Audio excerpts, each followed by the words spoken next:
2004ஆம் ஆண்டு சுனாமியில் தமிழகம் மிக கடுமையாக பாதிக்கப்பட்டது. 2004இல் சுனாமியில் தமிழகத்தில் மட்டும் 6065 பேர் இறந்தார்கள். 88 கிராமங்கள் நிலை குலைந்து அழிந்து போனது. இந்த சூழ்நிலையில் அம்மா அவர்கள் எடுத்த நடவடிக்கையால் 10 கிராமங்களுக்கு ஒரு அமைச்சர், ஒரு IAS அதிகாரி, ஒரு PRO என்ற ஒரு குழுவை அமைத்து உலக வரலாற்றிலேயே இது போன்ற மீட்பு நடவடிக்கை இருந்திருக்காது என்ற அளவில் 3 நாளில் பாதிக்கப்பட்ட கிராமங்களுக்கு மின்சாரம் வழங்கப்பட்டது. குடிநீர் வசதி செய்து தரப்பட்டது. இந்த மின்னல் வேக நடவடிக்கையால் அப்போதிருந்த இந்திய ஜனாதிபதி அப்துல் கலாம் மற்றும் அமெரிக்காவின் முன்னாள் அதிபர் கிளின்டன் ஆகியோரின் பாராட்டுகளை அம்மாவின் அரசு பெற்றது.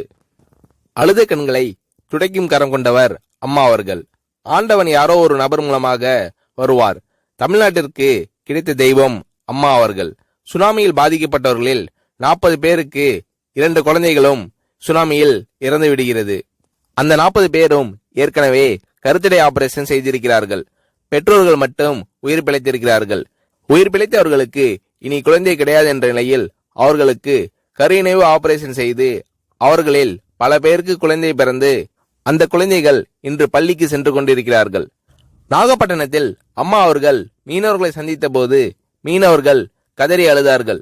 அவர்களிடம் அம்மா அவர்கள், நான் இருக்கிறேன், நீங்கள் கவலைப்படாதீர்கள், இழந்து போன உயிரை தவிர மீதி அனைத்தையும் நான் உங்களுக்கு தருவேன் என்று அவர்களுக்கு தேவையான அனைத்து உதவிகளையும் செய்து தந்தார் அம்மா அவர்கள்.